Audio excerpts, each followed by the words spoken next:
My name is Roger Buck, and we have here today, allegedly, an episode that I call Valentin Tomberg and the Fate of the West.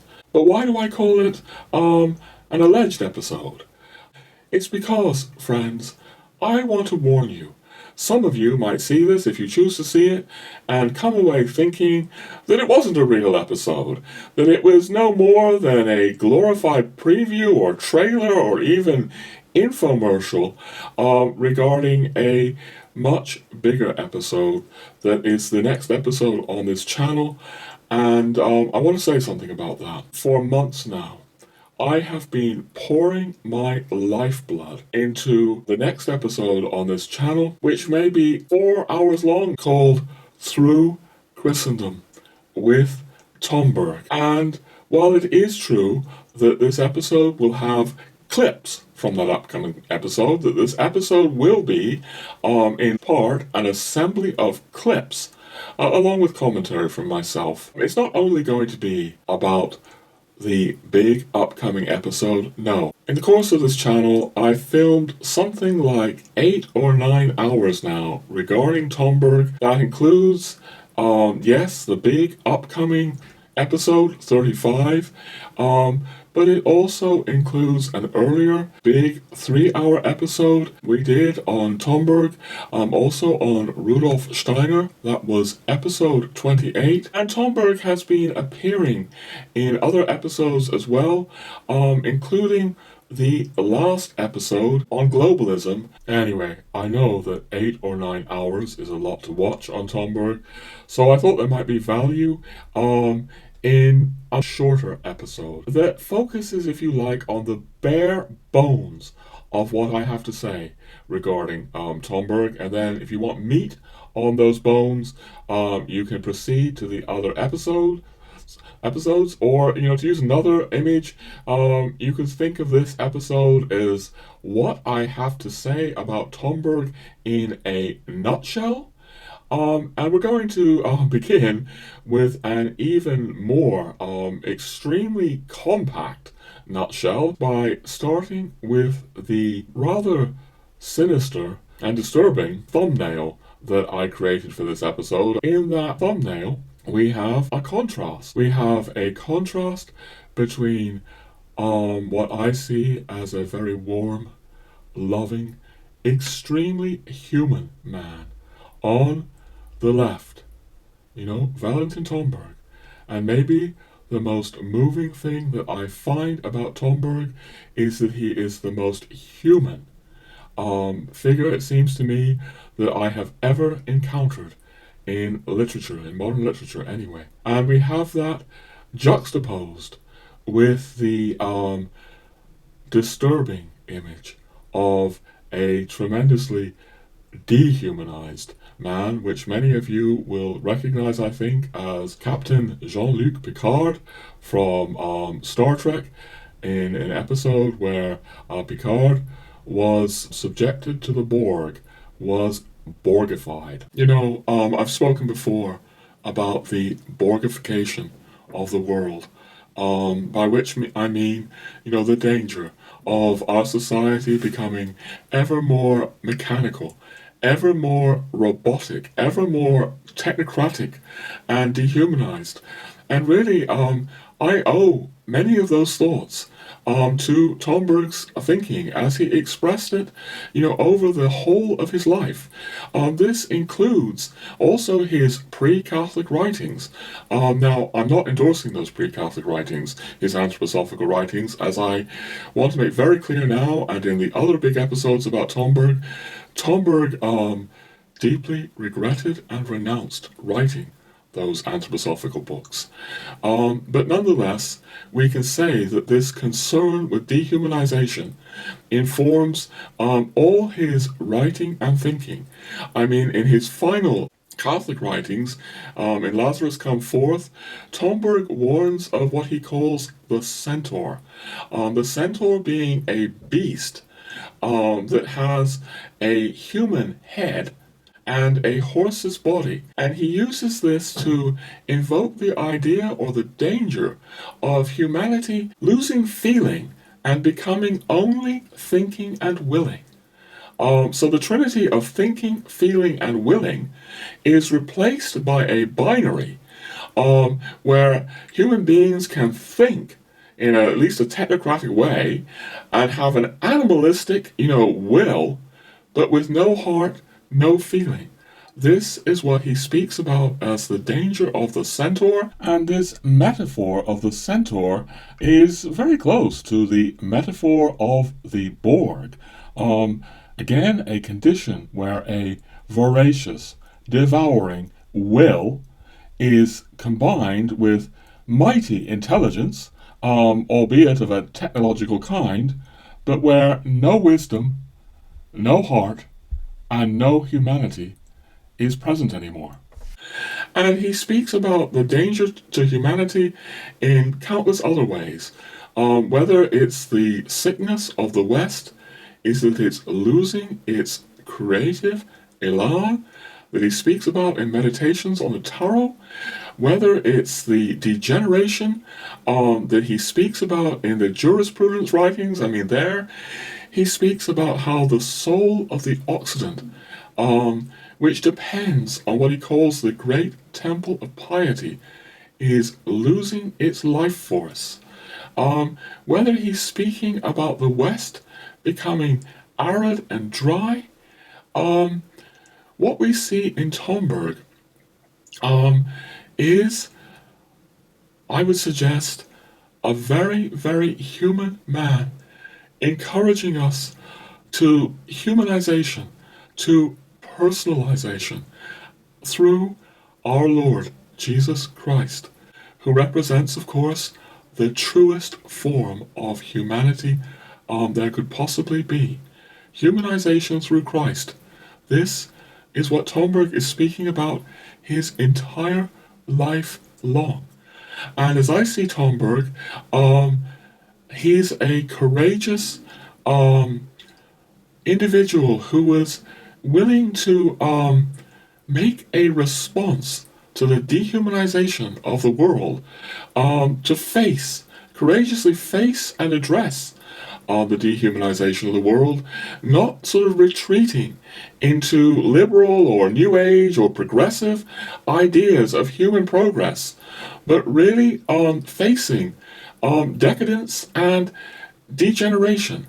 And in terms of making a response, I want to now run the first of the clips from the upcoming episode. What knits it all together is that it's a response.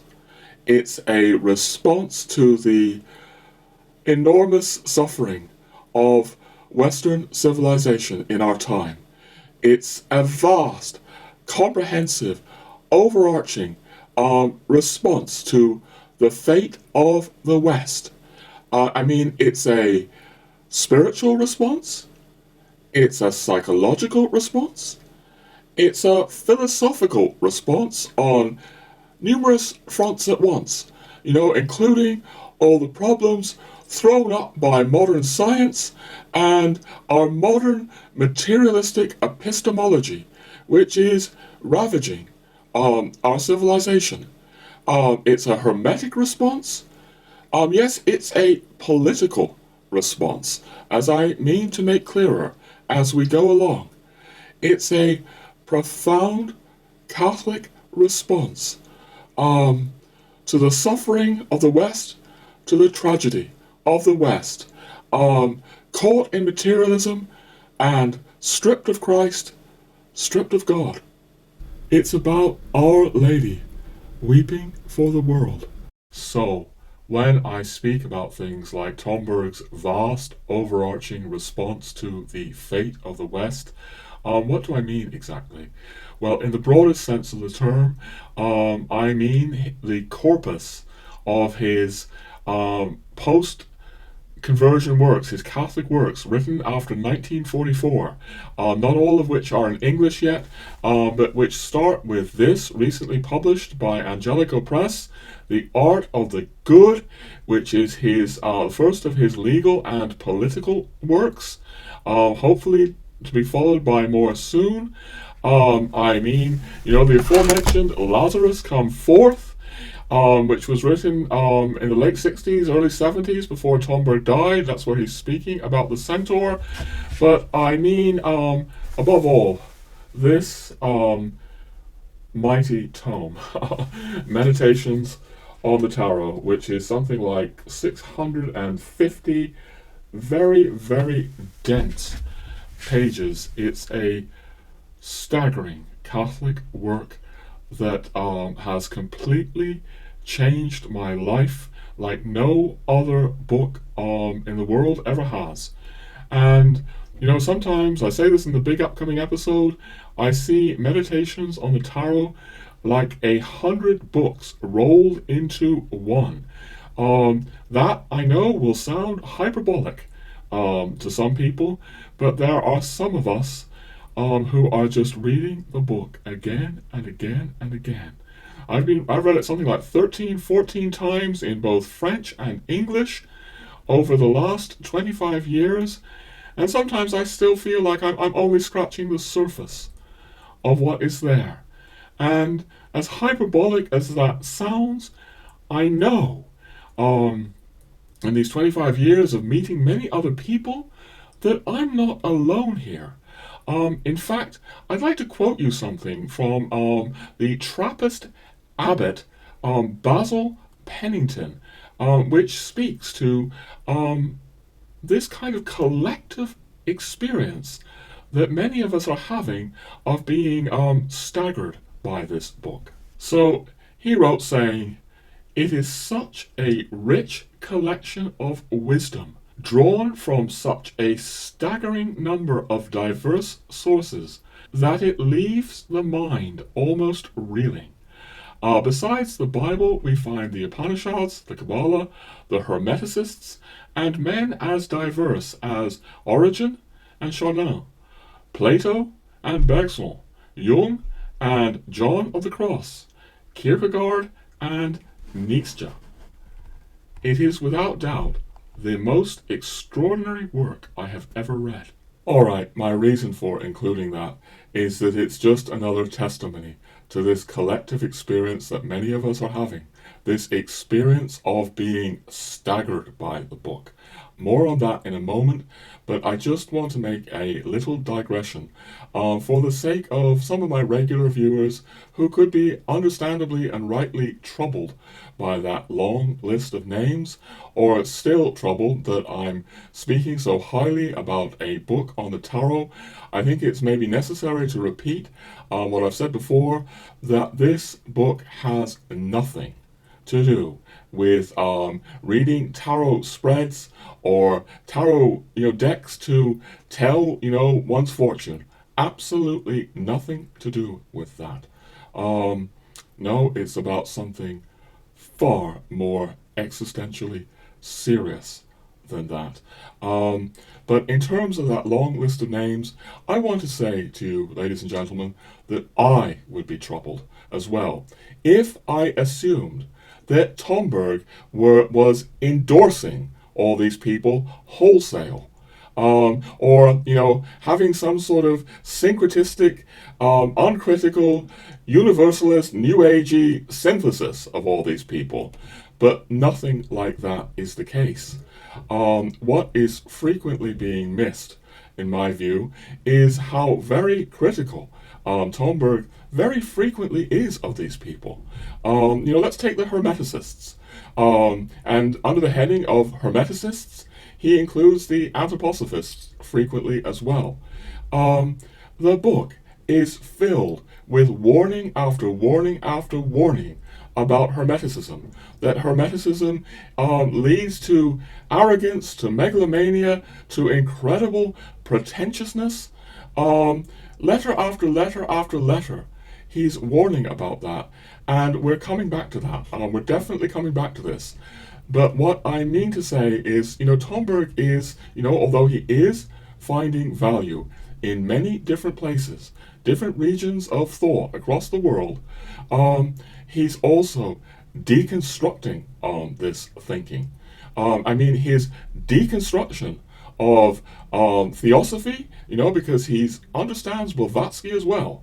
His deconstruction of Theosophy, but also Hermeticism and Anthroposophy, liberated me. This is what I've been saying in these episodes and on this channel, that I was liberated from the New Age that owes so much to the Theosophy of Blavatsky.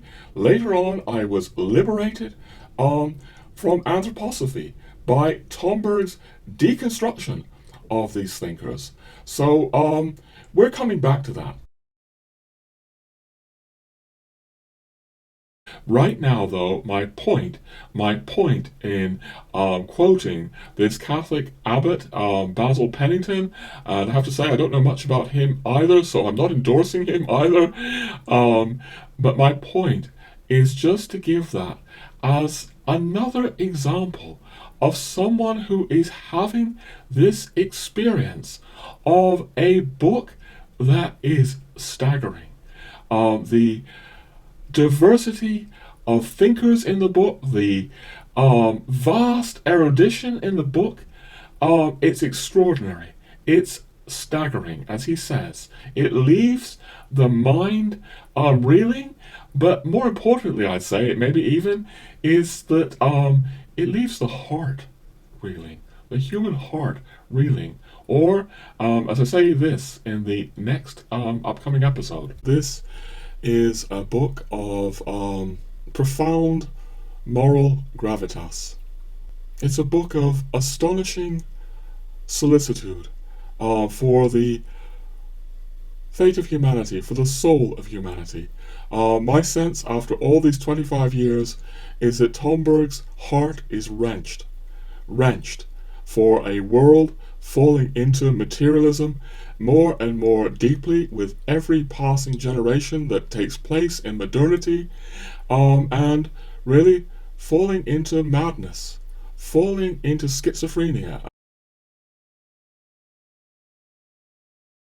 Tomberg was not a man to bury his talents. No, powered by this heart that was aching for the sickness of the West, as he spoke about it, he sets forth to look for a cure, for a healing for the sickness of the West. Another image I might use is that I see Tomberg's Catholic works altogether as a project. So with the Catholic works, I mean the works he did not renounce, the works that he was content to have published and keep in publication. These works taken as a whole constitute a response to the sickness of the West. I'm going to come to, just a section in Meditations on the Tower where he's speaking about the sickness of the West.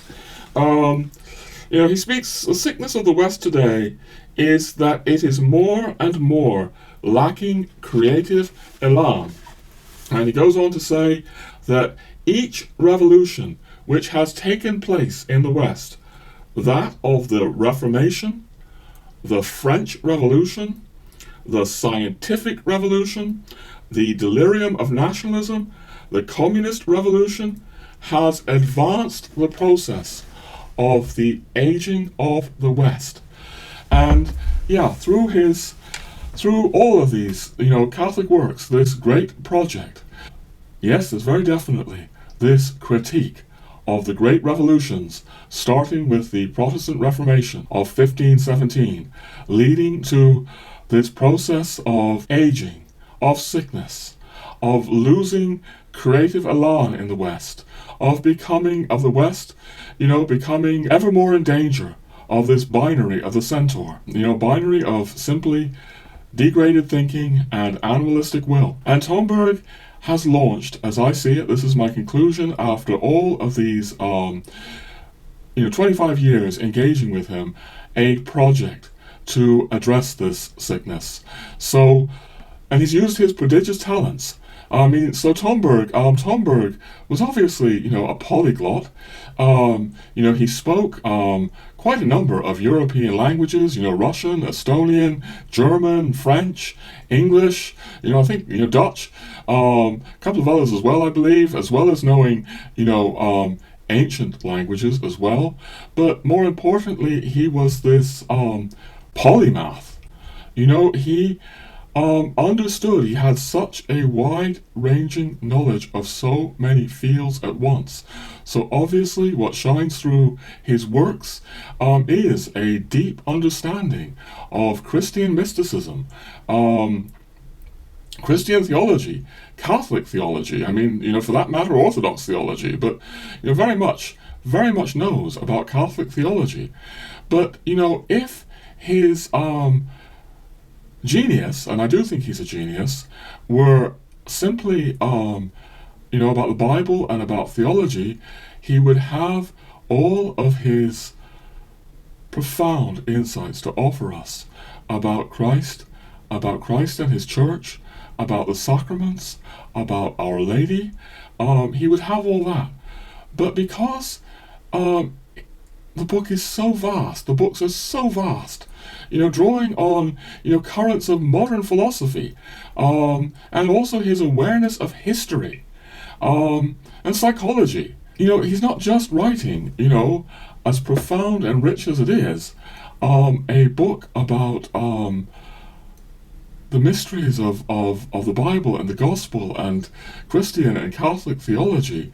No, he's writing about the sickness of the modern world, or the sickness of the West. When he writes about these revolutions, starting with the Reformation, that are, making the West ever more sick, there's nothing superficial there. It's very evident that he's given a great deal of time to thinking about these revolutions. I mean, this is very obvious in the law and political books that are not yet all available in English. You see there that he's criticizing some of the, modern philosophers that have given rise to our secular civilization, people like Hobbes or John Locke or Rousseau, or he's aware of how much Freud or Marx damaged us. There is this astonishing range of erudition about not just antiquity, not just about Christian revelation, but about modern history and philosophy, and all of these prodigious talents. It seems to me that he's putting in the service of, yes, a vast, overarching response, a project of healing for the West, a way forward for the West. All of Tomberg's work, both his pre-Catholic work and his post-Catholic work, have this heart-wrenching, tragic quality of a man in search for answers to the crisis of modernity, particularly in the West. But obviously, it should be obvious anyway, his pre-Catholic works and his Catholic works give very different answers to the problem of the West and of the world. I didn't say completely different answers. There are some continuities, as I said in the big episode, but very different answers. And here maybe we should just briefly recap that Tomberg's pre-Catholic work is, of course, anthroposophical.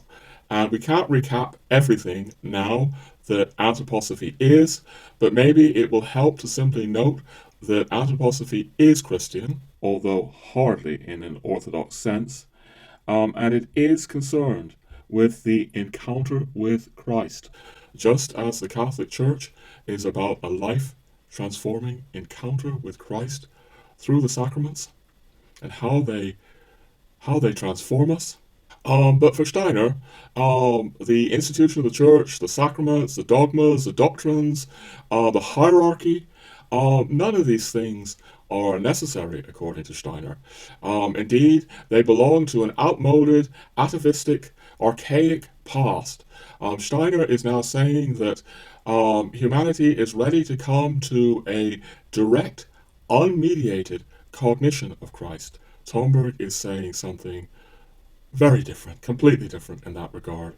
The post-Catholic, the Catholic Tomberg is saying we need the dogmas, we need the doctrines, we need the hierarchy, we need the Pope, and we need even Christendom, things like, Catholic politics. So obviously all of that is a far, far, far cry from Rudolf Steiner's anthroposophy. But this does not mean that Tomberg completely negates Steiner, as I'm saying, or indeed, the other Hermeticists, because, Tomberg rather, explicitly includes Steiner in the Hermeticists, and he's seeing that these Hermeticists, like the philosophers, like the theologians, like the scientists, like the psychologists that he's addressing in the book, also have gifts to offer to this appalling crisis of modernity and the West. Now, this is hard, I know, for some of my regular viewers to get their head round when we realize just how heterodox Steiner is, but I'm going to just repeat a couple of things from my first big episode on Steiner and Tomberg by pointing out again that, for example, Steiner's veneration for Christ on the cross is immense. For Steiner, the mystery of Golgotha, Christ's crucifixion, is a redemption viewed in the most astonishing and breathtaking and cosmic terms. Another thing that Steiner has, this whole idea that we've been speaking about here, of the prospect of humanity becoming a combination of degraded thinking and animalistic will. This idea that Tomberg is speaking about certainly has its forerunners, its antecedents in Steiner's thinking. Steiner was also seeing the decay and the degeneration of the world. Not a New Ager, as we said before. No glorious, age of Aquarius coming around the corner for Steiner that's going to save us all. No, he was seeing the world falling into materialism more and more deeply. There are aspects of his analysis of Western materialism that I still find very useful, as did Tomberg. And there's another sort of aspect that we could bring in here that I go into in the big upcoming episode on Tomberg, next episode, and that is, that I haven't said so far, that is that Meditations on the Tarot is obviously a book about meditation. It's about contemplation. It's about the interior life. So over and beyond all these things that I've been emphasizing about its, Christian theology or its politics or its psychology or its philosophy, it's a book about the interior life, about deepening the interior life. And a deepened Christian interior life leads to insights. It leads to inspirations and intuitions. And Tomberg is drawing from Steiner there as well. The difference is that Steiner is saying that this deepened process, this deepened interiority, if you like, of contemplation and meditation can lead to knowledge, or gnosis, if you like, although that does not mean that Steiner is a Gnostic in the sense of being an adherent to Gnosticism. No, Steiner is very different from that.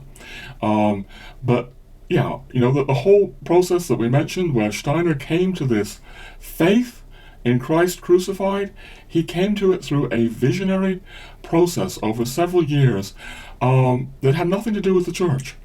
So Steiner proceeds to the idea that we can all develop this. We can develop knowledge of Christ. And if we have knowledge of Christ, then according to Steiner, what's the point of faith? So he sees faith as becoming, outmoded or passé.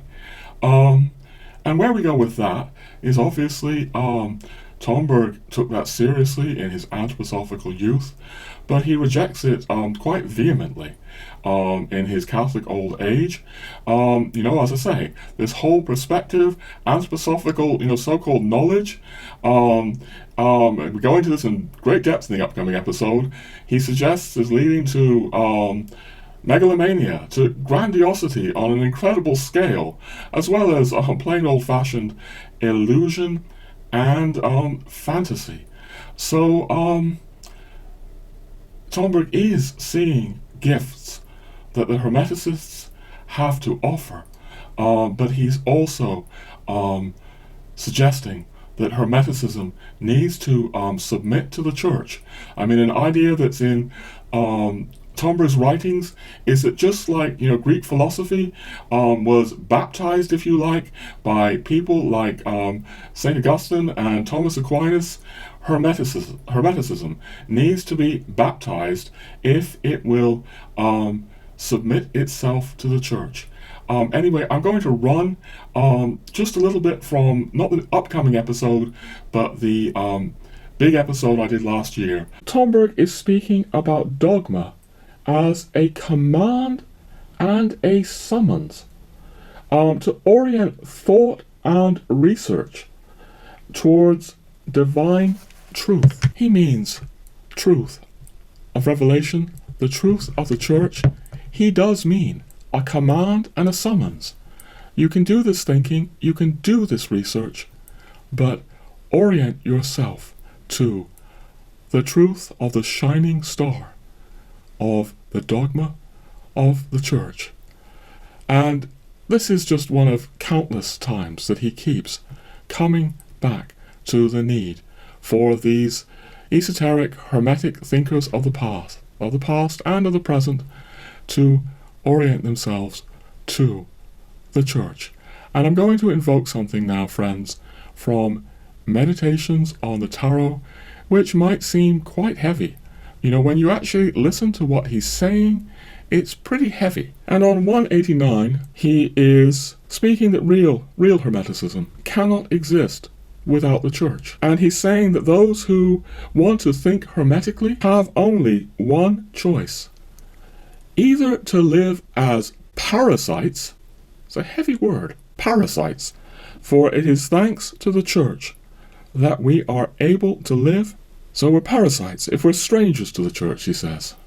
Or we can choose to be faithful servants to the Church. Tomberg criticized Hermeticists for not following either ecclesiastical discipline or academic discipline. Which is why in the Tarot book, the true Hermeticist, he writes, is one who applies to himself a double discipline, that of the Church and that of academia. Right in the beginning of the book, the first letter, Tomberg closes it with these rousing words. Academia and the Church stipulate methodical and moral conditions for one who desires to progress. Carry them out strictly, he writes. If you do this, you will be a sage and a mage. If you do not do this, you will be only a charlatan.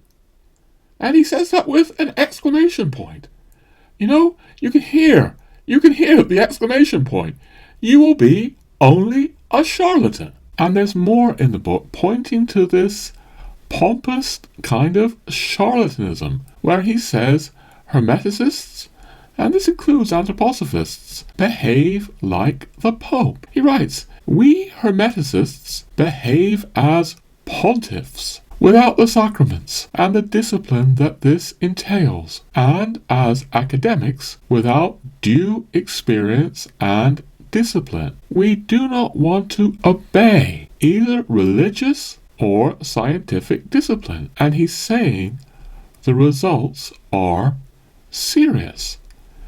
Hermeticists without the sacraments and the discipline required by the sacraments, and without intellectual discipline, are prone to become pompous charlatans. I'm running these clips to try to illustrate one thread or one aspect of what I'm calling Tomberg's project to address the sickness of the West. That thread, that aspect of the project, it's not the only one, but is, we could think of it as baptizing Hermeticism. That Hermeticism has something to offer in terms of healing the West, and it's not to be negated, it's to be baptized and fully Christianized. This is, as I say, one aspect of Tomberg's project. It's not the only one. There's all kinds of political and philosophical aspects as well that we're coming to.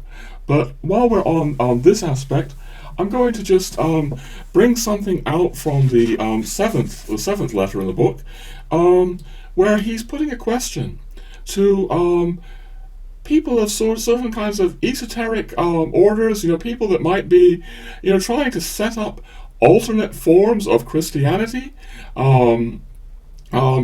He criticizes in the whole book, do not set up altar against altar. Do not create other forms of Christianity or so-called esoteric Christianity. And it's not me, using this language, so-called esoteric Christianity. No, I'm taking that from Tomberg. He frequently, when he speaks about this, he uses the word so-called esoteric Christianity. Or he speaks about, like quote-unquote, inverted commas, quote-unquote, esoteric Christianity. He doesn't consider this idea of esoteric Christianity separated from the church legitimate. That's important for things we're still going to come to. But right now, I'm just going to just give you a question that he raises here. So he's asking, why do groups like this, esoteric groups, consider the sacrament of flesh and blood of the Lord insufficient for the work of building the new man? And why do they seek special rituals to supplement it, or even to replace it? Here, ladies and gentlemen, we have yet another of Tomberg's continuing pointers to the mystery and the miracle of the Holy Sacraments. Because if you understand this mystery and miracle of the Holy Sacraments, flesh and blood of our Lord, you don't need to come up with, substitute rituals or other rituals. Our Lord has given us this, and Tomberg is bringing our attention to this, and he goes on to suggest that if you think you need some sort of supplementary ritual for this, at the root of that may be the need for power and psychological grandiosity and inflation. So many challenges to the Hermetic and esoteric movements in this book, and I'm concerned they're not being heard. I'm going to be saying in the course of all of this that I feel that there are serious blocks to comprehending what Tomberg is really saying. Some of those blocks, I think, are cultural.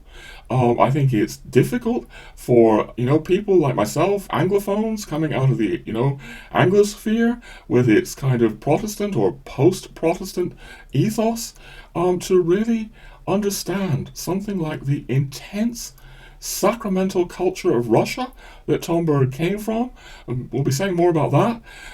But some of the blocks are that, yes, Hermeticists and anthroposophists, they read passages like this saying, submit yourself to the church, obey the hierarchy. You don't need anything else besides, the flesh and blood of our Lord. And very understandably, some of them don't like it very much in my experience. And some of them, it seems to me, just block it out. We're going to be going into that a lot more, both in this episode and in the big episode that is coming out soon. But, I'm aware in bringing up this idea that there are blocks to comprehending Tomberg's legacy. I'm certainly, I hope I'm aware of my own potential here for arrogance and inflation, because obviously, people could ask me, well, who are you, Roger? who are you, to say that Tomberg's legacy is being blocked? People aren't comprehending it. I hope by the end of this episode to have some sort of response for you to that, ladies and gentlemen.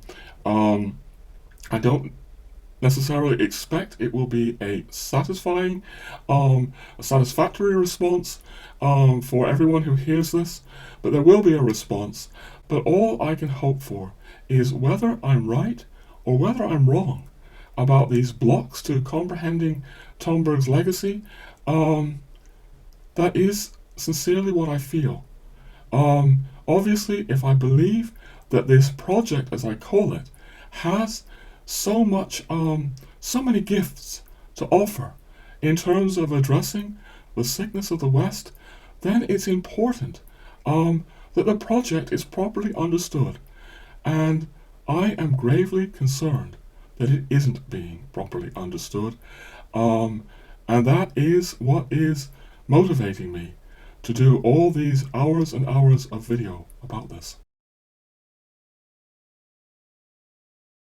We're getting into contentious things here, but in terms of my daring to claim that there are these blocks to really comprehending what Tomberg is trying to do, I want to observe that, in my view, a lot of people who share my own Anglo-American heritage, I'm an American, I'm born of British parents, may not easily penetrate the profoundly sacramental nature of Tomberg's Russian background.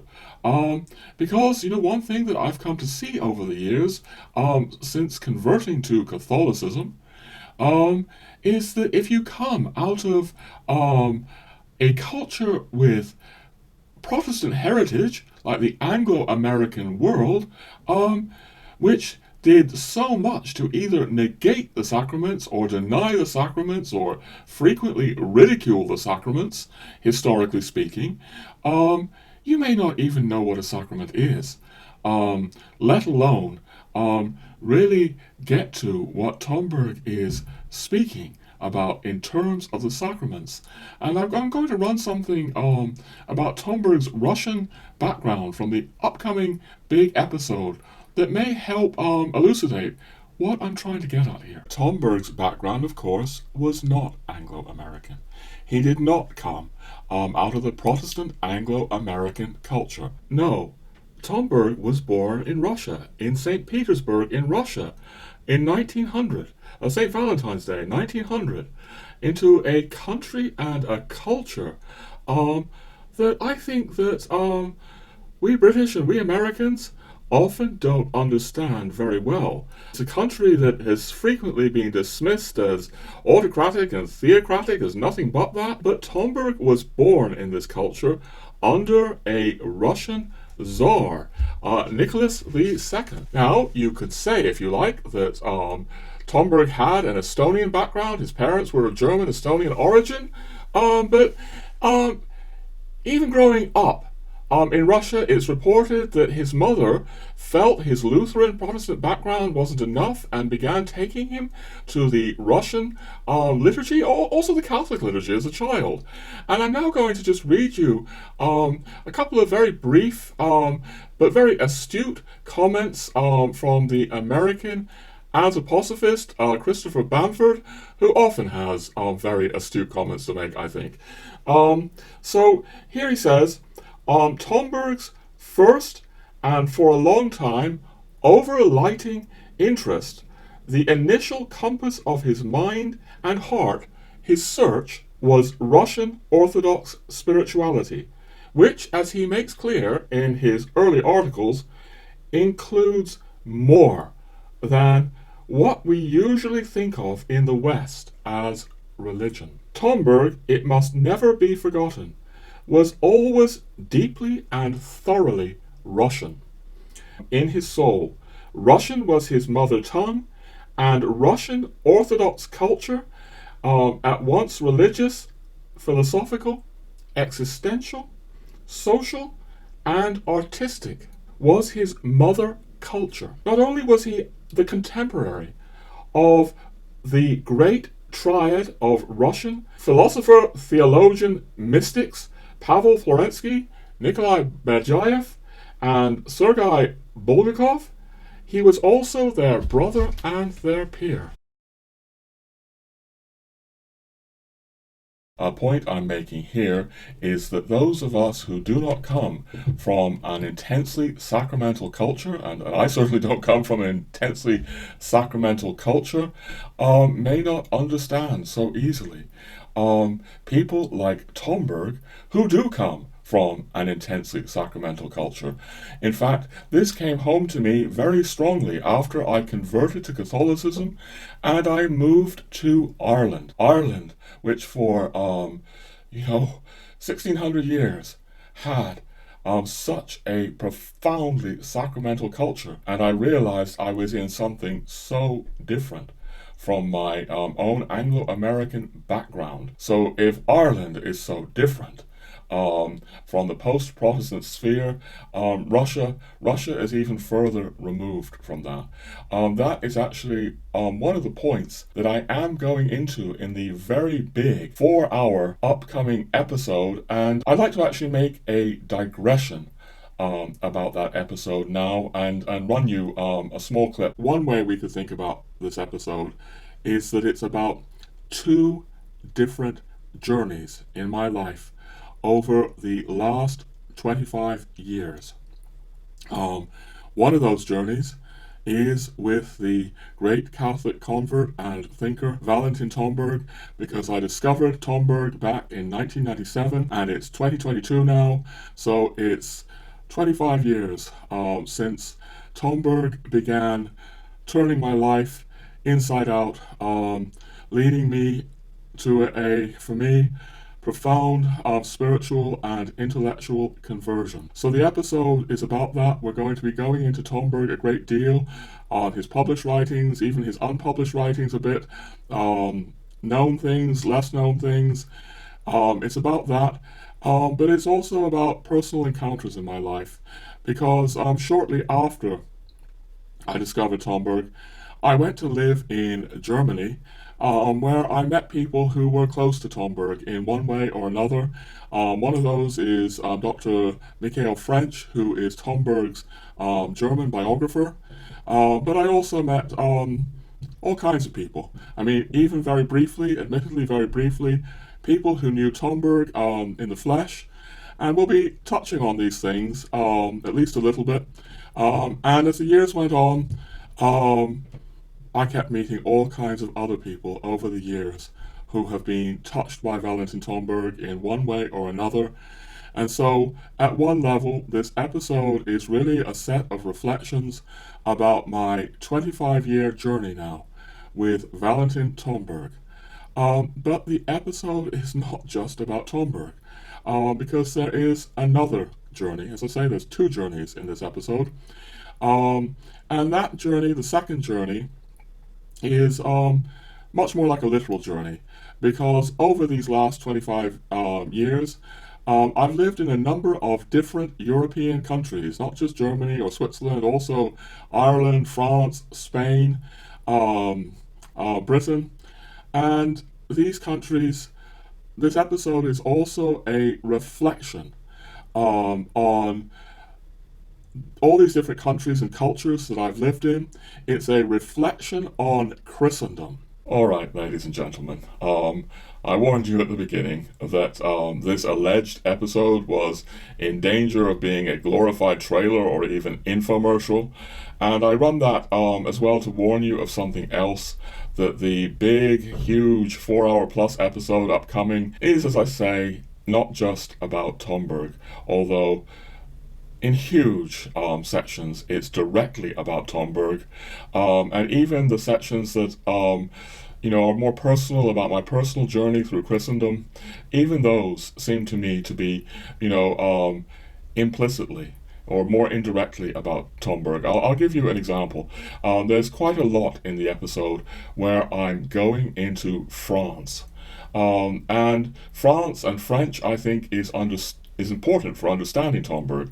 I mean, obviously, Tomberg chose to write his magnum opus in French. He gives the reason that he wants the book to, take part of the French Hermetic tradition. But I think there's more to it than that, to be honest with you. If you read Tomberg's, biography, the biography co-written by Dr. French, it speaks about Tomberg and his wife feeling that the book could not be written in English because English did not carry a sufficient spiritual quality that they speak about as the blood. English did not have sufficient blood to express what Tomberg wanted to express. And I find this striking inasmuch as neither Tomberg nor his wife ever lived in France, but they both lived in England for the last 25 years of their lives. Tomberg was perfectly fluent in English, but he almost never wrote in English. I suspect this is related to certain things as well that Steiner felt about English. Steiner felt that, and a lot of other people said this as well, that the reason that England and America have been the great capitalist superpowers of the last few hundred years has a lot to do with English.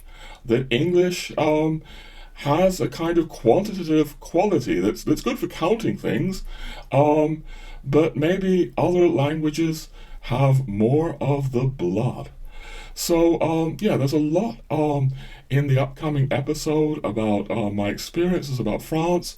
France, even though you rejected Catholicism, Catholic Christianity, perhaps more than any other Catholic country, your Catholic roots, I can feel how your society is still shaped by Catholic, sacramental Christianity. When I returned to Britain recently, it was so clear to me, Britain with all your ancient, sophisticated depth and grandeur, that you were a Protestant country.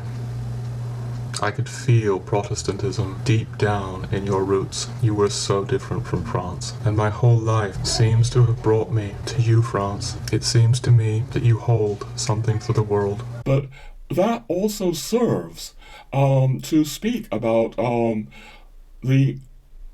give a backdrop to the French Hermeticists, because something I'm pointing out there is that the French Hermeticists have a counter-revolutionary background, most of them. Obviously Péladan was an intense Catholic monarchist, but, Papas and the Maître Philippe de Lyon went to Russia to protect the Tsar. And again, not all of this is easily understood in the post-Protestant culture, and moving into Catholic cultures like Ireland and France and Spain helped me to see some of these things. So in this episode, I am speaking about a personal 25-year journey through different countries in Europe, including Germany, starting off with Germany, where I met people like, got to know people like Dr. French and also just a little bit, Robert Powell. But my journey goes on through these other European cultures where I'm meeting people that are seeing Tomberg in quite a different light than the Anglosphere. So I guess I'm saying that there's a lot in this episode about Tomberg, but even the things that don't appear to be directly about Tomberg, even those are relevant.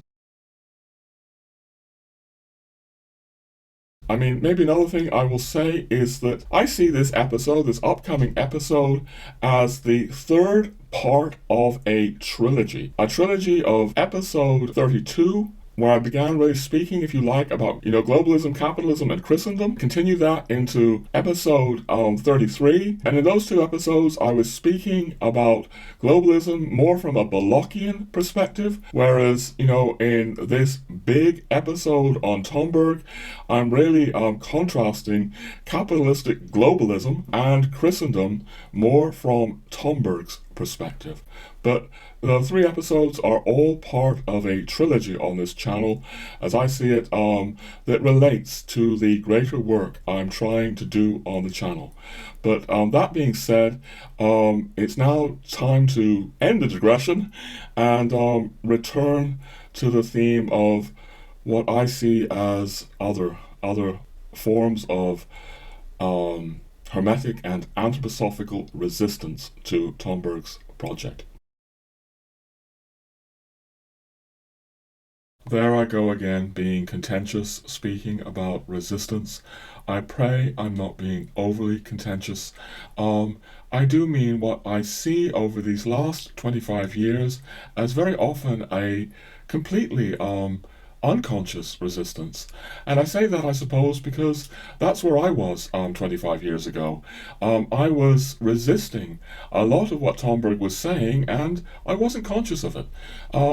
So, his deconstruction of Blavatsky and Eastern philosophy and the New Age went over my head because I was very attached to Theosophy. And yes, there's a subtle, I would say, often subtle, I mean not always subtle, but deconstruction of anthroposophy in the book. I mean, most notably, can't go into it now, but Tomberg's suggestion that Steiner's binary evil of Lucifer and Ahriman, which Steiner insists is essential to grasping for the modern world, Tomberg is saying that this binary is unhealthy to think in this way. And as we go into in the big episode to come, he's even saying that this is a source of anthroposophical megalomania. So he goes further in his private correspondence. But my point is now, just with the public works, Tomberg was deconstructing Theosophy, deconstructing anthroposophy, affirming things about the church that I found very difficult. So I resisted. And maybe I'm projecting my own resistance onto others, but over the course of the last 25 years, I think that I'm seeing that resistance in others, and I'm just going to play another quick clip from the upcoming episode about that. 20 years ago, I was in New York City just after 9/11, last time I was in America, and I met an anthroposophist there, and he was speaking about Tomberg as like a Trojan horse in the Catholic Church. Because he couldn't understand how Tomberg could be a Catholic.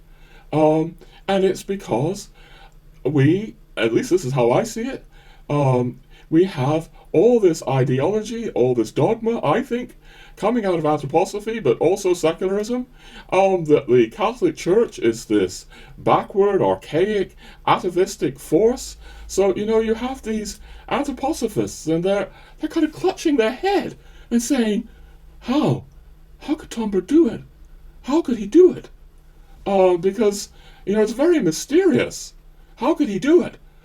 Because for them, it's just like a certainty that, of course, the Catholic Church is backward.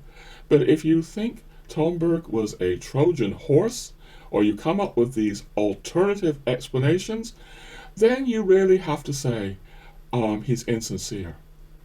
And for those of us who have really been with the book for many years, there's no doubt in our minds whatsoever that a shining sincerity comes through everything Tomberg is saying.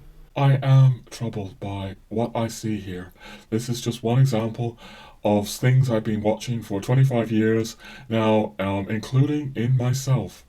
I go into this much more in the big episode to come, and we can't really say too much more now. This supposed nutshell of an episode is turning into a rather larger thing than I had originally hoped.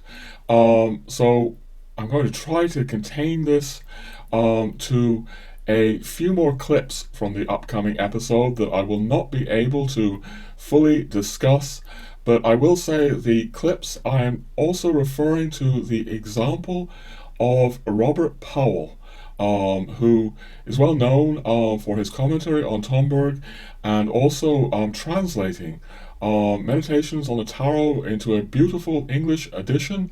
As I say, I have met Robert Powell. He was very good to me. Not really trying to get at Robert Powell here, but I'm trying to, again, bring up examples, and there are many examples that I've been seeing of instances where I feel that Tomberg's project is not being fully seen or appreciated enough. My purpose is that I am concerned that this project that I see in Tomberg will not be able to be as effective in this appalling world situation that we're in, if very key things that Tomberg is saying, for example, about the church, the Catholic Church, about the sacraments, yes, about sacramental discipline, the discipline that the sacraments entail, Tomberg is saying very key things about this project that I feel are being often not registered, it seems to me, by all kinds of people. And here are just a few more clips that I want to run, but we won't be able to comment on much.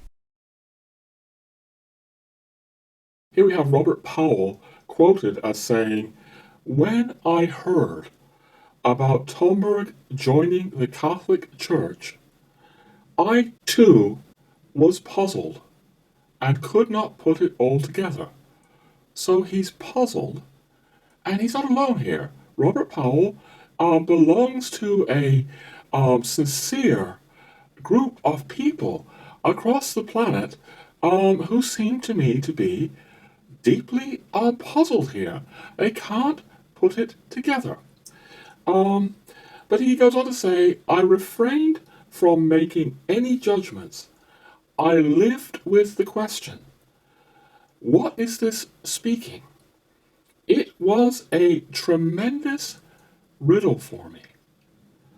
Gradually, I received an answer."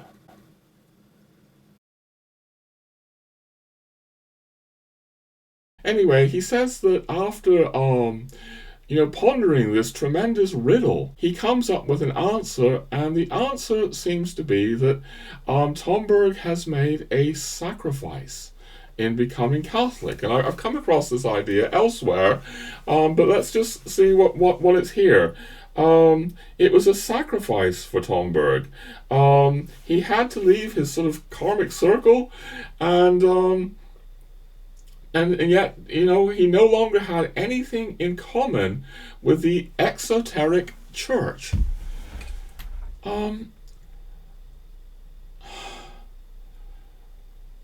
This kind of thinking about an esoteric and an exoteric church, along with plenty of other sort of anthroposophical things, is through and through and through this book. And there doesn't seem to be a recognition that Tomberg is no longer thinking in these categories. He doesn't want people to be thinking of an esoteric Christianity separated from a so-called exoteric church. I don't know. I feel a weight of people that I know love Valentin Tomberg, feel deeply indebted to him, but confine, or in my view, overly confine themselves to Tomberg's pre-1944 writings and read all of his post-1944 writings like through the lens that he's still in conformity with these anthroposophical ideas. And if you believe he's still in conformity with these anthroposophical ideas, then of course it's a tremendous riddle as to why he would become a Catholic. or he would sacrifice himself to, join the exoteric church, with which he has nothing in common. I've actually said very little about this book compared to what I might say. One last thing here, though, that I will note, is that there is a chapter in here called Valentin Tomberg and Anthroposophy, a perfect relationship. And the point I want to make here is not the point I've been making through this episode, like, how can you see a perfect relationship between these two when Tomberg continually refutes core central ideas of anthroposophy and expresses his regret for writing these books? How can you say that? But the real point I'd like to go into is, what is the motivation here? And I do think that people are desperate to preserve Tomberg the anthroposophist. And yet I think this desperation to preserve Tomberg the anthroposophist is having consequences. So if you're desperate to preserve that, you can have to come up with explanations. Like why Tomberg entered the Catholic Church. It's because, he's a Trojan horse. Or, you might find yourself in the position of contemplating this tremendous riddle over many years as to how Tomberg could enter the Catholic Church. But problems like that, ladies and gentlemen, only exist if you're hanging on to Tomberg the anthroposophist. Because if you're not hanging on to Tomberg the anthroposophist, I'm going to suggest to you, ladies and gentlemen, that there's no riddle at all. There's no riddle to be solved. If you're not hanging on to these anthroposophical dogmas that Catholicism is unthinkable, in the fifth epoch. We've seen in this episode, we quoted, Christopher Bamford speaking about Tomberg's deep attraction to the Sacraments in his youth, his mother taking him to the Orthodox liturgy, also Catholic liturgy. We mentioned this in the big episode, but Tomberg, in the French, biography, he's quoted as saying that after he became a Catholic, the sacraments shattered him in the innermost core of his being. He points again and again to the sacraments, above all, of course, the Mass, but also the sacrament of confession and penance, all 7 sacraments. I followed Tomberg into the church, into the Catholic Church, and I found a mystery and a beauty and a power, a life-transforming power to the sacraments that I never found in all my years as a New Ager and all the many years that I spent absorbed in anthroposophy. And I'm suggesting that if there's a capacity to let this go, this quest for a Christianity based on so-called spiritual science or direct unmediated cognition that Steiner is speaking about, with all of its kind of, attendant ideas like the binary evil of Lucifer and Ahriman, or, the whole passages about cosmic history. If Tomberg is right in speaking about these things as a, quote, pretended account, unquote, again, page 568, Meditations on the Tarot, then that throws everything, that, Steiner's saying about the 4th and 5th epochs into question. I think it's necessary to throw these things into question, to understand the supposed tremendous riddle as to why Tomberg became a Catholic. But if you're willing to do that, as I say, you might find out that there's no riddle whatsoever. That Tomberg, like Michael Martin says, was transformed in the blood of the Lamb when he became a Catholic. That there is this new Tomberg who emerges after 1944, speaking in completely different ways, embracing different ideas for the future of the West. Alright, as we said, There's no time to really unpack all of that right now. Those of you who are interested will have to wait for the big upcoming episode. But I just want to explain one thing, and that is that I brought this book up on the screen. I want to say this is not a book by Robert Powell, but by one of his associates. And I talk about it in the context of just another example of the sort of patterns I'm seeing of anthroposophical, it seems to me, unwillingness to see the later Tomberg. I don't go into the book in great detail. Frankly, I need to grapple with it more. I need to pray about it more. So, but it will be evident to the viewer that this pattern obviously does trouble me, and that's maybe the major comment that I make to the book in the episode, is that for me, it's like the post 1944 Tomberg is missing. He's not there. He's not present in the book. I mean, certainly there are, plenty of references to Meditations on the Tower or Lazarus Come Forth, and so on, but not with any recognition that, at least as far as I could see on a first reading, that a new Tomberg has emerged. A Tomberg who has been transformed by the blood of the Lamb.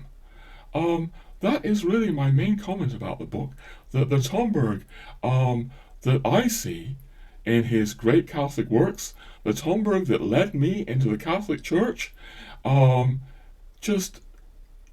personally don't see him in this book. He appears to be missing.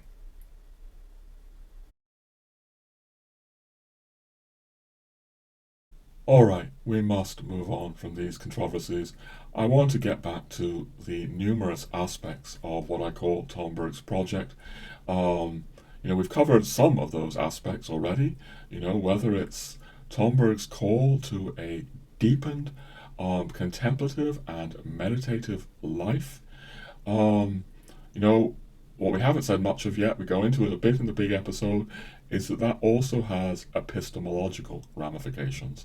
Tomberg is really speaking about countering the modern materialistic epistemology that ravages us. He believes, and I believe, with deepened forms of thinking. And these are ways that, as I've suggested, Tomberg is still in a certain continuity with Steiner. No, he's not saying that it leads to exact spiritual science, the way that Steiner claimed, but he is speaking about how a living thinking can help redeem the materialistic epistemology of the West. So many aspects to Tomberg's project. I mean, I've been mentioning, the baptism of the Hermetic, or the call to the church, the call to the sacraments, the call to sacramental discipline. But one thing that I really, want to say a little bit about now is Tomberg's politics, which is another aspect to his project. And ladies and gentlemen, there are politics in Meditations on the Tarot. I'll give you an example from the end of the fifth letter, although it's elsewhere in the book as well. But in the end of the fifth letter, Tomberg is suggesting that the destruction of the old forms of hierarchy of Christendom and of the Church have cost us very, very dearly. They're leading to new forms of false hierarchy, of tyranny. Those are political statements, and they're really rooted in a very different attitude towards the great secular revolutions of the last few hundred years than most of us have in Anglosphere modernity. Now, although these statements, you will find them throughout Meditations on the Tarot, they come into their clearest focus, I would say, in Tomberg's legal and political works of the 40s and 50s, and I'd like to just start running you some clips that refer to those. So Tomberg has left the fold of anthroposophy now. This is about 1946, and he's saying things that Rudolf Steiner would never have said in 1,000 years.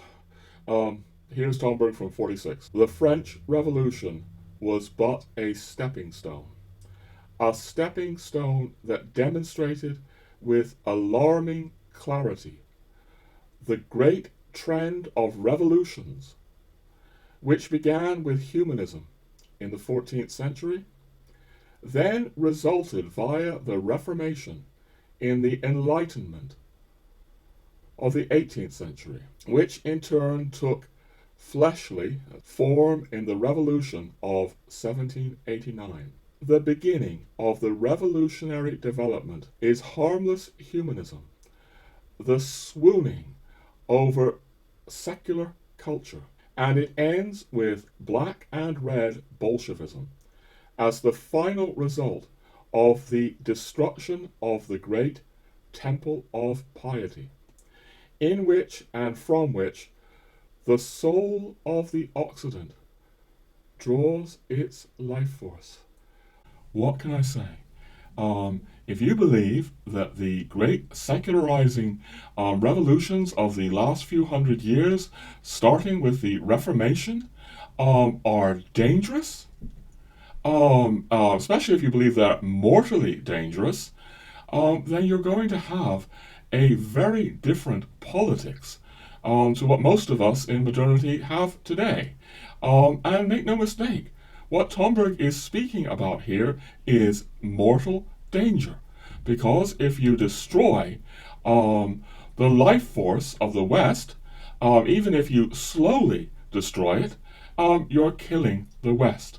Tomberg is speaking about mortal danger here, and with his extraordinary conversion in 1944, he begins offering a very different politics. Here's a bit more from the next episode. I want now to bring this back to Valentin Tomberg and his legal and political thinking that so astonishingly emerges in 1944, represented by his conversion to Catholicism and also the first of his Catholic works, The Art of the Good, recently republished by Angelico Press. Because if you know these works, you'll see how everything I've just been saying is relevant. Tomberg is saying that to save the world, to save the West, we need traditional authority, even divine authority. He's arguing for natural law and even divine law. What is in these books looks breathtakingly anti-modern. It looks, to most modern people, it will look breathtakingly stupid, certainly breathtakingly impossible. Look, I think, Tomberg actually has some fairly concise statements here, and we're going to just quote a couple of them, just give you an idea. So here, this is on page 86, if anyone is interested. Tomberg states, no agnostic state, that is, a state that is indifferent to any worldview, can bring about a harmonious state of society. What he's really saying there is that secular states, as we now know them, cannot lead to harmony or peace in society. The agnostic state, or worse, the atheist state, doesn't work. It's going to bring chaos and tragedy. This is partly what he's getting at. We quoted earlier about the destruction of the great temple of piety, killing the life force of the soul of the Occident. And he has an alternative to this mortal danger, this mortally dangerous trajectory of secular revolutions and agnostic states. Not surprisingly, that alternative clearly involves something. He's speaking about the Catholic Church, and he says, only one part of divided humanity remained loyal to this common conception of the world. He means the traditional Christian conception of the world that lasted throughout the Middle Ages until the Protestant Reformation. That's what he means here. And whereas the rest of the world went astray, he's suggesting only one part remained loyal. And he goes on to say, it is the Catholic Church. And what he says next is astonishing, especially coming from a former anthroposophist. It is the Catholic Church as the sole, S-O-L-E, carrier and caretaker of Christianity's tradition in the present, and as the most universal representative of humanity's Christian ideals today. I mean, I said earlier that it would appear breathtakingly stupid to so many modern people. Breathtakingly impossible. Like, how can you possibly hope to roll back the clock, people would say, on all these great secular revolutions over the last 500 years? Huge questions. But I think what's evident to some of us is that what Tomberg is saying in these works is breathtaking in another way. It's breathtaking in its moral seriousness, in its gravitas. Tomberg is arguing that this world is unsustainable. A world based on a materialistic ideology, a materialistic epistemology, is a world that is going to bring us down into unbelievable tragedy. I mean, the books, these legal theses are being written in the tragic, it's beyond words, wake of World War II that Tomberg has suffered through very deeply.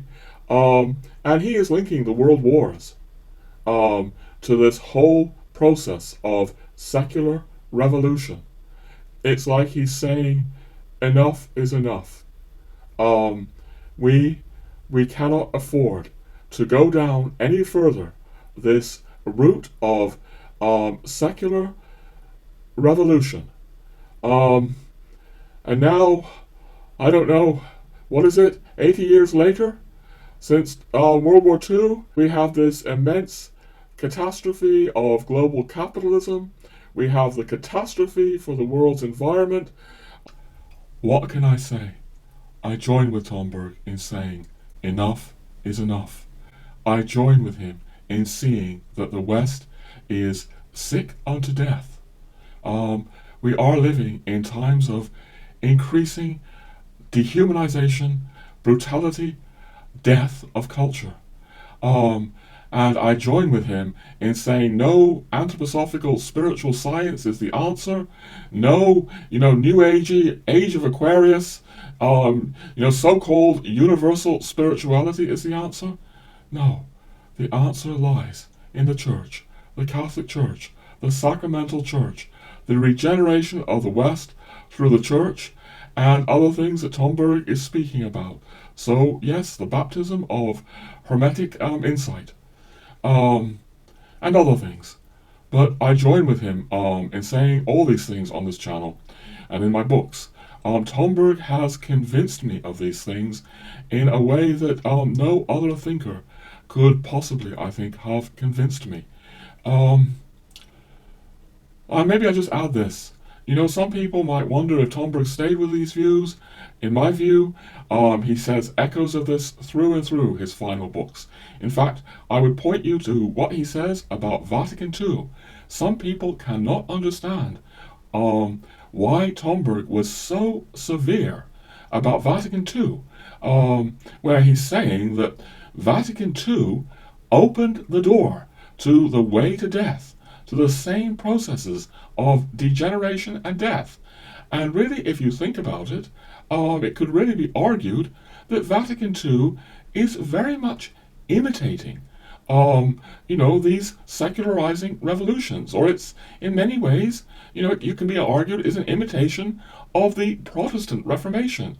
So it's not surprising that he's saying that Vatican II opens the way to the door, to the portal of death. We went into this, for those who are interested, in the final part of this episode on Pope Francis. Alright, I want to come to one last area of Tomberg's work, Tomberg's project, to save the West. And I'm going to say that so far we've been mainly concerned with intrinsic or inherent threats to the West from its own trajectory, whether that's, the scientific epistemology that's leading to materialism or secular revolutions. But no, Tomberg is also concerned with threats to the West from beyond the West, specifically the East.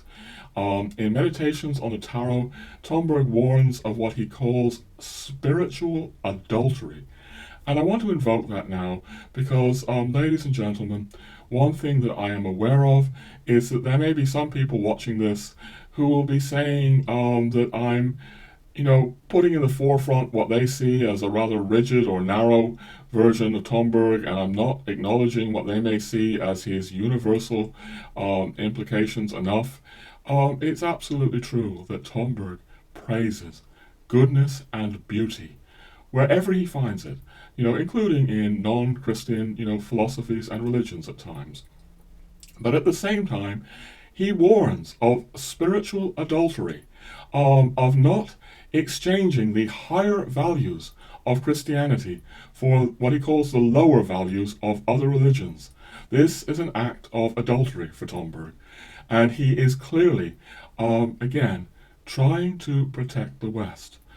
And what comes into this for me, and I go into this in the very big upcoming episode as well, is that he's very concerned with Eastern philosophies, including the Theosophy of Blavatsky, Helena Blavatsky again, that have a depersonalizing or dehumanizing impact on the West. He speaks about Eastern sages who lose the capacity for tears. They're on a depersonalized and dehumanized trajectory. It's more than we can go into now, but it's at the core of my life journey, really. I go into this, in other episodes, because my life journey starts out with, my adult life journey anyway, starts out with the Eastern Theosophy of Blavatsky and her heir, really, Alice Bailey, which is at the font of the Findhorn New Age. I lived at Findhorn. We go into all of this in other episodes, as I say. What I want to say is that Tomberg helped me to recognize the importance of not committing spiritual adultery. He helped deconstruct Eastern religion and Eastern philosophy for me, including very much the Theosophy of the New Age and Blavatsky. And I'm going to run you one more clip from the upcoming episode that concerns this. Martin Creela was Tomberg's, he left his literary estate to him, so, he was a confidant of Tomberg, a great confidant of Tomberg, German professor of law, Catholic, and Martin Creela wrote this book in German, Anthroposophie und Kirche, about his journey from anthroposophy to Catholicism, and he shares in this book some memoirs about the time in the 60s and 70s that Tomberg was in very close contact with him. Tomberg actually speaks about Creela in his biography, in his correspondence, that Dr. Francis produced or co-written, as his son. Tomberg had one son, but he speaks about Creela as his second son. So obviously a tremendous confidant of Tomberg, and we have just one brief passage from that book that I have, just very brief, that I have translated here in my Cor Jesu Sacratissimum book about occultism without Christ, as Creela puts it. And I'll read it to you, and then we'll just say a little bit. Tomberg, he says, took the occultism without Christ which based itself on the Theosophy of Blavatsky and worked out of the Indian Tibetan region very seriously. It was very influential in the background, all right? So hidden, not obvious influences Tomberg is concerned about here with Blavatsky's Theosophy. And then there's some claims here that, may startle some people. It was, for example, partly instrumental in the spread of Bolshevism, in the benevolent neutrality toward it, in the threatening East-West polarization, but also, this is very, very significant for me, in the esoteric youth movement of the New Age, which began to flourish at that time. All right?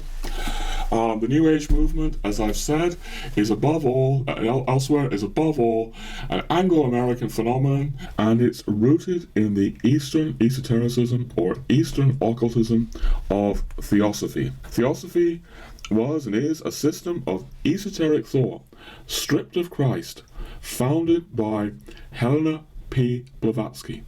Blavatsky was actually virulently anti-Christian and actually traveled to New York City in 1875. I believe this early logo of the Theosophical Society dates back to that time. Now, Steiner was actually onto all of this. Steiner pointed to the fact that Blavatsky had chosen to launch her efforts from the American world and writing her books in English, that Blavatsky rooted her work in the Anglosphere.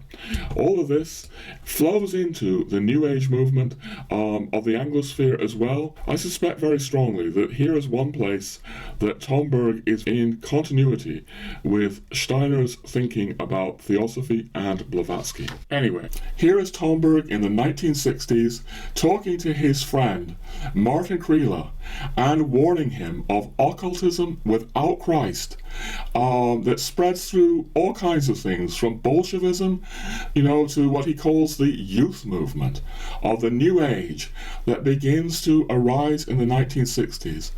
Ladies and gentlemen, there's far more I can say about this.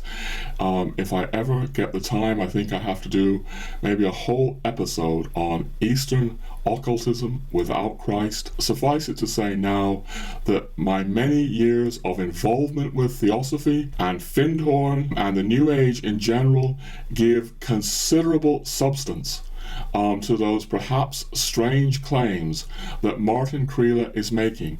And I would say that a lot of the deconstruction of Eastern philosophy that's in Meditations on the Tarot owes to the fact that Tomberg is aware of this Eastern occultism without Christ. He is aware of it rising as a New Age movement in the 1960s. That's it for the so-called nutshell I said I was going to give about Tomberg. Turned into a much bigger nutshell than I imagined, although I didn't say how big a nut it was. It might be a coconut shell. It's very hard to capture these vast things about Tomberg in a so-called nutshell, and it goes without saying that everything I've said here is simplistic compared to the vast range and subtlety of what Tomberg is really saying. But anyway, what I want to do now, ladies and gentlemen, is go beyond the coconut, so to speak. Shift into different territory, say something more personal. Because I said earlier in this episode that I promised there would be a response. I said I would respond to people if they were asking, well, who are you, Roger? To say that, all these people have blocks to comprehending Tomberg. There's going to be some kind of response here. It won't be a satisfactory one to all ears, but hopefully it will help a bit. First of all, I want to say that what I'm saying here isn't flippant or superficial as far as I can see. Doesn't mean that it's, infallible or set in stone. No, I've been grappling with Tomberg for 25 years now. I expect to be grappling with him till the day I die, and my own views are evolving. But in the course of these 25 years that I've been involved with Tomberg, I have seen these tendencies in many places, including in personal relationships that I had, that did suggest to me that there was this resistance to certain key things that Tomberg was saying, and it does weigh on me as a problem, ladies and gentlemen, precisely because I do see the world situation as so dire, and I think we need Tomberg's project. And the project, again, I said this before, if there's anything in what I'm saying, in my perceptions, that it's being misunderstood, then the project can't work as effectively as it might. So this is something very serious for me. And I guess I want to say, I want to tell you a little bit about these 25 years with Tomberg. I go into this in the next episode, but we'll just give a brief resume now. It was 1997, September 1997 to be precise, that I had a life-changing experience that opened my eyes to Christianity, to Christ. I go into that on episode 10, and also I encountered Tomberg in that same month. So it's basically 25 years since Tomberg has been turning my life inside out. And it's been a journey of a lot of grace and providence. I've indicated here, for example, that I ended up in Germany for a while, where, I knew people like Dr. Michael French, and, I met Robert Powell, and, I did, know a kind of, milieu of German people who had been close to Tomberg. This milieu included people like, Martin Kriele and Robert Spemann, who wrote the foreword to Meditations on the Tarot, Robert Spemann being the, German philosopher who was close to Pope Benedict XVI. Now, I didn't meet them, but, in this German circle, this milieu, I knew people, more than one person, who did know Robert Spemann. And I was told that Spemann had given St. John Paul II his copy of Meditations on the Tarot, and personally I have no doubt that Spemann also shared the book with Cardinal Ratzinger, later Pope Benedict XVI, who held Spemann in very great esteem. And through the grace of God, I think, things were imparted to me about Tomberg in that time that they weren't by accident. I didn't end up in Germany by accident. There seems to be, to my way of thinking, providential purpose in that. It really started changing my life. I ended up converting to Catholicism with the help of some of these Germans back in the year 2000. I followed Tomberg into the church, and that's important for what I want to say as well. Yeah, it's been 25 years that I have read pretty much all of Tomberg's works. I have read the anthroposophical works. I found profound beauty in them. It wasn't easy renouncing them, although it brought gifts. Because by renouncing the anthroposophical works, I was hungry. I was hungry to understand Tomberg. And by renouncing those works, it meant that I focused, ever more on the Catholic works, the works that, were important to him, the works that he wanted, to give to the world. He renounced the anthroposophical works. And so, yes, I have read, as I say, Meditations on the Tarot in French and English, something like 13 times at least. I've read the jurisprudence and political writings many times. Lazarus Come Forth. And yes, I've also read, now a fair amount of secondary literature about Tomberg that isn't generally available to English speakers because, I can stumble through German. I used to be able to stumble through it better. But, I have, stumbled through Martin Kriele's memoirs of Tomberg, or, Tomberg's correspondence, in the biography co-written by Dr. French. These, again, are like graces and gifts that have been given to me that not everyone in the Anglosphere has. So that's part of my journey with Tomberg. I fear sounding conceited with this. I'm not trying to boast here, but it is part of the bigger picture here. And I think it needs to be said. But what would also be the case is that Tomberg, of course, is guiding people to not really give much importance to quantity at all. You know, that quantity is the most superficial of things. You know, so really it doesn't matter, you know, how many books, you know, I've read by Tomberg, or how many times I've read them, or how many, you know, personal encounters I've had. What really matters is the quality of my encountering Tomberg, you know, over all these years. And I think, ladies and gentlemen, that it should now be evident to anyone following me that the quality with which I'm encountering Tomberg does have a quality of veneration. You know, Tomberg speaks about veneration in Meditations on the Tarot for the departed. You know, not just saints. You know, but for the departed. There's a section I think it's in the 19th Arcanum where he's speaking about you venerate a departed person with love and respect, and if you venerate them, you have a desire to conform. This is part of my journey, ladies and gentlemen. I could not help but be so impressed, deeply, deeply moved by the moral gravitas in the book, the moral beauty, that I did find myself desiring to conform to Tomberg. And it wasn't easy. It really went to some of the most existential issues of my life. You know, I can even say, you know, there were times, you know, where there was even like, I can honestly say existential dread. And to explain that, I'm going to evoke a little town in France called Paray-le-Monial. Paray-le-Monial is the place in France where the cult of the Sacred Heart of Jesus was born. It's very much a Jesuit devotion. And Steiner, of course, has terrible, terrible things to say about the Jesuits. And I go into this in other episodes, but Paray-le-Monial is the place where I became a real Catholic. Before that, I had been, trying to have my cake and eat it too, trying to be an anthroposophical Catholic or a liberal Catholic or a New Agey Catholic, not really commit. And I went, Paray is extraordinary. It's an extraordinary place of prayer. I'm in Paray. I'm reading Tomberg again and again and again.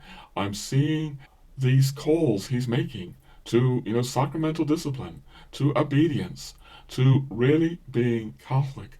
And at the same time, something in me is shaking in fear because of what Steiner has said, about the Jesuits. It's going to sound ludicrous to some of my Catholic viewers, but I was asking myself, crazy. I know, sounds crazy. Am I somehow being taken over by Jesuit spirituality? And now that I look at that, ladies and gentlemen, it shows me how much I was taken over by anthroposophical spirituality.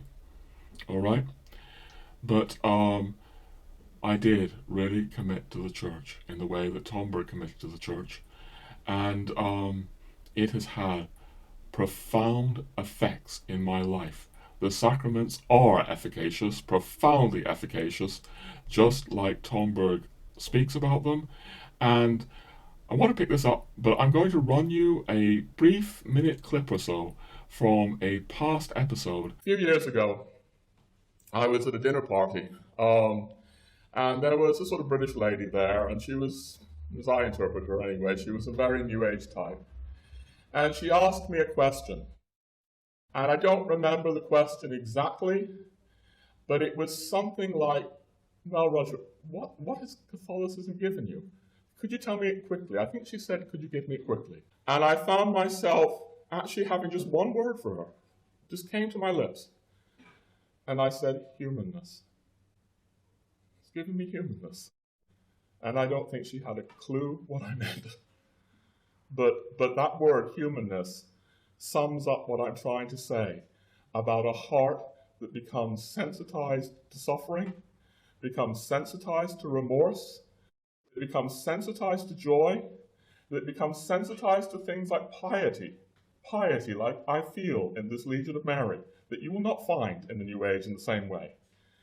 All those things are making me more human. All right, I offer that under the heading of who am I? And who am I to comment on Tomberg's legacy in the way that I am? The first comment I want to make is that clearly I'm a convert, and of course Tomberg is also a convert. There is a parallel between our experiences there. Not every, one reading Tomberg and interpreting Tomberg is a convert to Catholicism. But look, ladies and gentlemen, I've been invoking this line from Dr. French's, quoted in Dr. French's biography, where Tomberg speaks about being deeply shaken in his innermost being every time he experiences the Mass. That's a slightly better translation than I offered earlier. Deeply shaken in his innermost being. And this actually parallels something that he writes about the Mass in Lazarus Come Forth, that I'm just going to very briefly focus on. He's suggesting that the Mass should shatter us, every time we experience it. And he says, because the sacrament of communion is an inner meeting and unification with Jesus Christ, similar to the meeting which Paul experienced on the way to Damascus, which so shattered him that he was blind for 3 days. He's suggesting the Mass, if it were not for a certain mercy of God, should be having the same effect. He experiences the Mass in a immensely powerful way that I have to say that I do not. I am not a mystic like Tomberg was, as I clearly think Tomberg was. No, I experience the Mass, more the way he describes in Lazarus Come Forth as this experience of mild, warming light. I notice, ladies and gentlemen, what happens to me, if I miss Mass, because I'm ill or something like that. Something very precious becomes absent from my life. That's how I notice the power of the Mass. But the point is here, that I want to make here, is that because I'm a convert, like Tomberg is a convert, I'm having experiences that I think must in some small way parallel his experiences.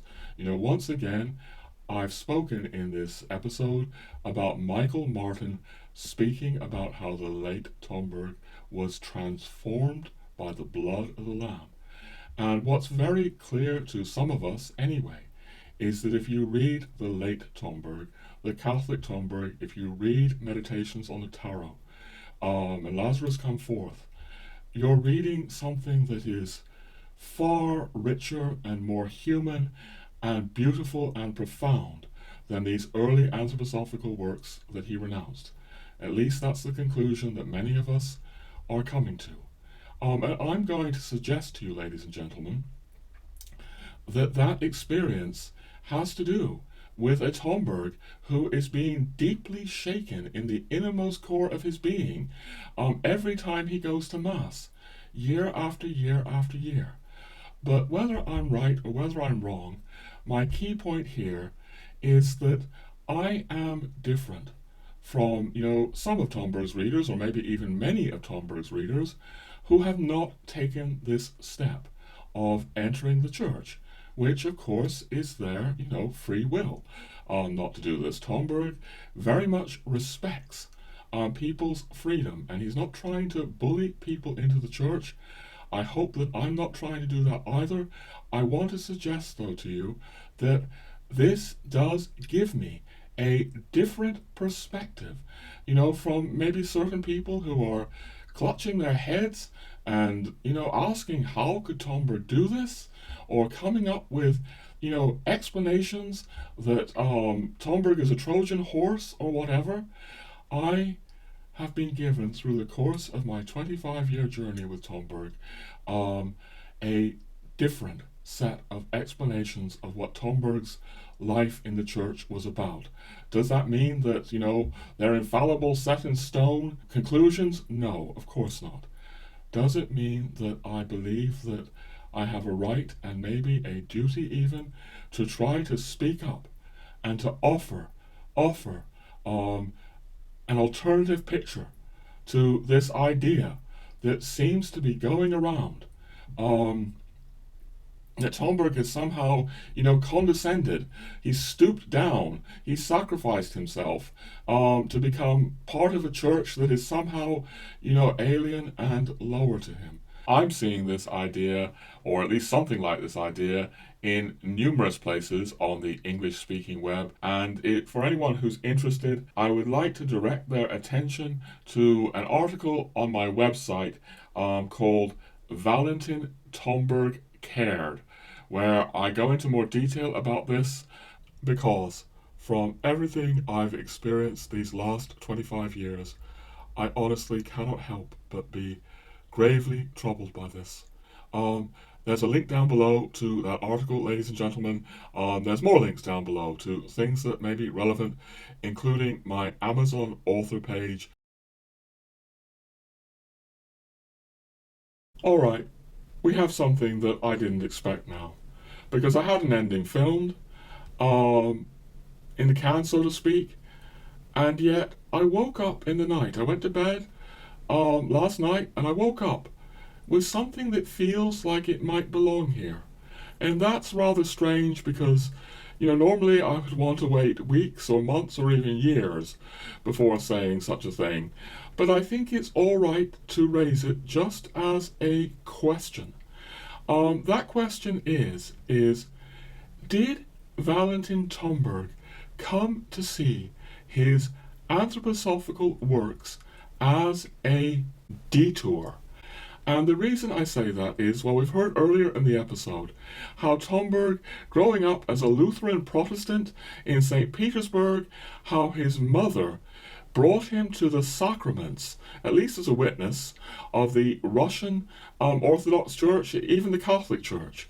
And he has this, joy in the, liturgy of the church as a young man.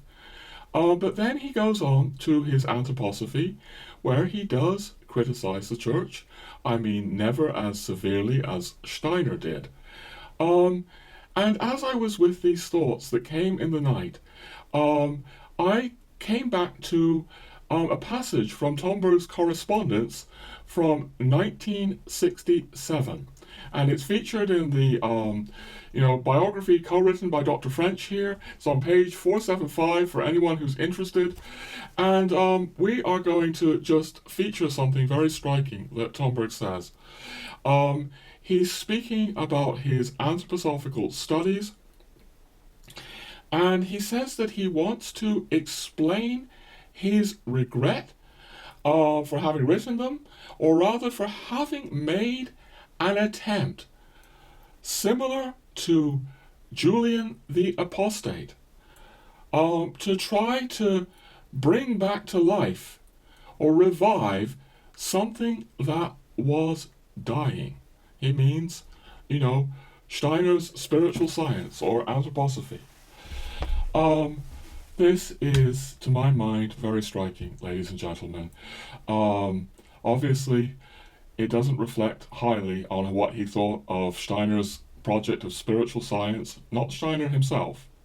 He continues to revere Rudolf Steiner in many ways, but Steiner's project he sees as dying, and he regrets trying to revive it. But there's more to it than that. The comparison with Julian the Apostate. If you don't know, Julian the Apostate was the Roman emperor who had been brought up in the church, brought up as a Christian. Tomberg was brought up, in this liturgical way in Russia. And Julian the Apostate renounces his Christianity, and he tries to bring the Roman Empire back to paganism or Hellenism. Even persecuting Christians in the process. And for Tomberg to compare his anthroposophical efforts, to Julian the Apostate, well, it's a very sharp image, isn't it? I mean, I brought up sharp images already in this video, like Tomberg speaking about Hermeticists separated from the church as parasites. He does use some pretty tough images, but here he's speaking about himself akin to Julian the Apostate. It's just a brief line in a piece of personal correspondence, but it raises profound questions, at very least, about how Tomberg came to see his anthroposophical work. And what I'm really saying here is that, yes, after his anthroposophical work, Tomberg, fully enters the church, the Catholic Church. He becomes a full participant in the Catholic Church, speaks about himself being deeply shaken in his innermost being by the sacraments. And what I want to say in closing, ladies and gentlemen, is the sacraments are a way of humanization and a way of life. We've been speaking about Tomberg, speaking about a world becoming ever more arid and lifeless, a world ever more brutal and, a world dehumanizing. Tomberg is pointing to the life of the church, a way of humanization through uniting with our Lord Jesus Christ. And there are three ringing calls that Tomberg makes in the 15th letter of Meditations on the Tarot, and I'd like to close with them. May the Holy Scriptures be holy for us. May the sacraments be sacraments for us. May the hierarchy of spiritual authority be the hierarchy of authority for us.